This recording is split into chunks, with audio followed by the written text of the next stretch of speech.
ng mga naging karelasyon ni Brian at pinagkautangan niya rin. Pero ngayon, ang kanyang present girlfriend, hindi daw niya inutangan. Bernie, saan kayo nagkakilala?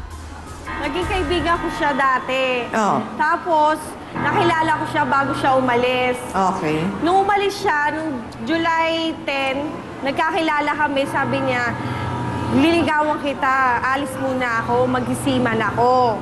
Tapos, nung July 10 na nagkakilala na kami, sabi niya sa akin, mamahalin kita pagka nakaalis na ako. Ano? Mamahalin kita? Mamahalin niya ako pagka nakaalis na daw siya, may balak daw siya sa akin. Hindi ko kasi alam na, nung nagkakilala kasi kami noon, hindi ko po alam na may mga relasyon pala sila. Oh. Ngayon, nung dumating siya, noong July 23, 2011, nalaman ko na nagkainuman po kami sa kanila, nagkayayaan po kami, nalasing ako. Oh. Ngayon, may nangyari kasi sa amin nung gabing yun. Ngayon, hindi ko na alam kung anong gagawin ko. Kasi minahal ko na rin siya nung gabing yun. Traitor ka? Hindi ko kasi alam yun. Anong hindi Mahal alam? niya ako. Anong hindi alam? Di mo alam? Mahal niya ako. Ha? Kasi mahal niya nga ako eh. Ang tanong ko, Bernie, si Brian ba ang una mong boyfriend? Opo. Siya po unang boyfriend ko bago siya. Siya po. Brian, ang tanong ko, halos lumubog ka na dyan sa upuan mo, kanina ka pa nakayuko. Kung mahal mo si Bernie, bakit parang malamig ka pa sa bangkay na nakaupo dyan sa tabi niya? Gusto ko lang po talagang ano. Gusto ko lang po matapos talaga to eh. Kaya ano rin po. Pero gusto to. Hindi naman po rin talaga eh. Anong hindi rin ano? Hindi ko rin naman po talaga totoong mahal si Bernie. Hindi mo, ng totoo.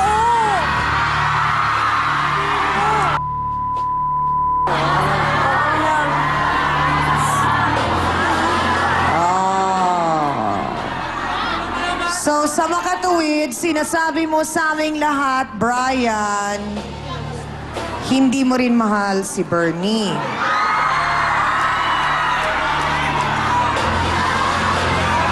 Ayoko pa po kasi ng commitment eh. Kasi na ano na rin po ako eh. Na-konsensya na rin naman po ako.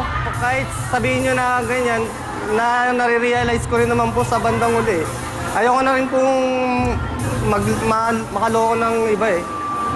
Hanggat maaari, abang maaga pa, ayoko na pong lumalim pa yung ano po. Gusto ko na pong matapos po to. So, Bernie, naririnig mo ba ang sinasabi ni Brian?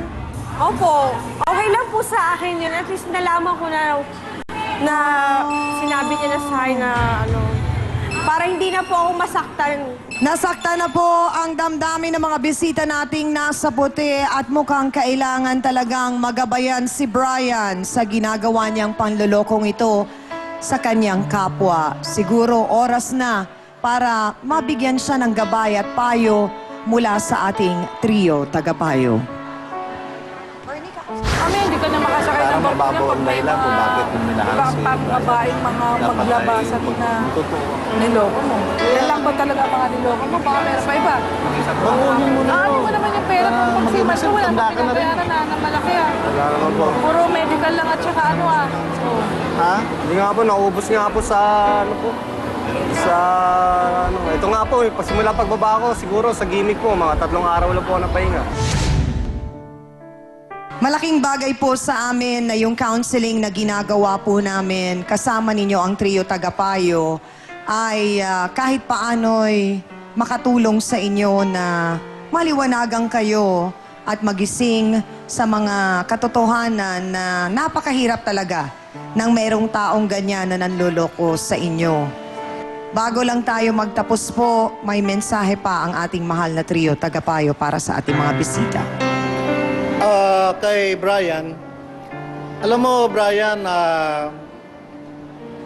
bata ka pa, 23 years old ka at graduate ka pala ng Marine Transportation.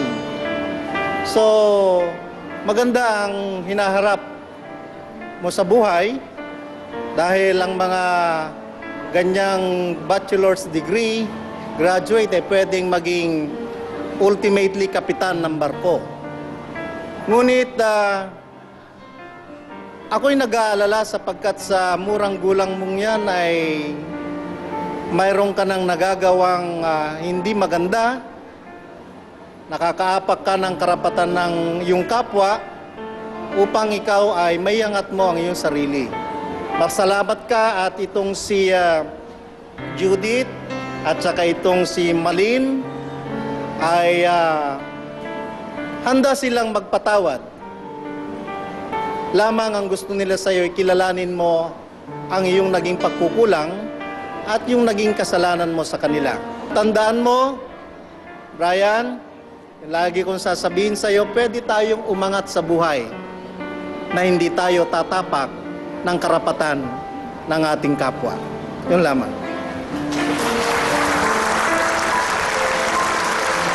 Alam mo, Brian, unang-una, no, dapat mong isipin, pag nagkapera ka, hindi kayong tipong one-day millionaire. Kasi tinanong kita kung magkano ang kinikita mo sa isang buwan nung ikaw ay nakasakay. Sabi mo, $800. Tapos 200 lang ang pinapadala mo. Anong ginagawa mo doon sa 600? Ubus daw. Yung ginagawa mo sa sarili mo, parang ikaw mismo wala ka ng respeto sa sarili mo na ginagawa mo yan ng paulit-ulit lang. Ngayon, sabi mo, gusto mong magbago, umpisahan mo ngayon. Ayusin mong pilit yan. At para naman po doon sa mga kababaihan na naluloko, isipin nyo na lang na kayo ay pag minahal, meron po kayong mga senyales para masabi nyo na talagang kayo ay minamahal, na kayo ay committed dito sa relasyon na to. Hindi po laruan ang isang relasyon at hindi rin po laruan ang magmahal. Yun lang po. Alam mo, Brian, isang biyaya ng Diyos na mabigyan ka ng isang magandang mukha. Kapugihan. Asset mo sana yon. Ngunit naging liability mo ang iyong asset dahil ginamit mo yon sa panluloko. At para naman dito, sa dalawa, si Malin at si Charlotte, napatunayan po dito sa ating episode na hindi po natin mabibili ang pag-ibig. Love is not for sale. At alam nyo ba na hindi masusukat sa katipuhan o kagandahan ng mukha ng isang lalaki ang kanyang kabutihan? Dapat tiningnan nyo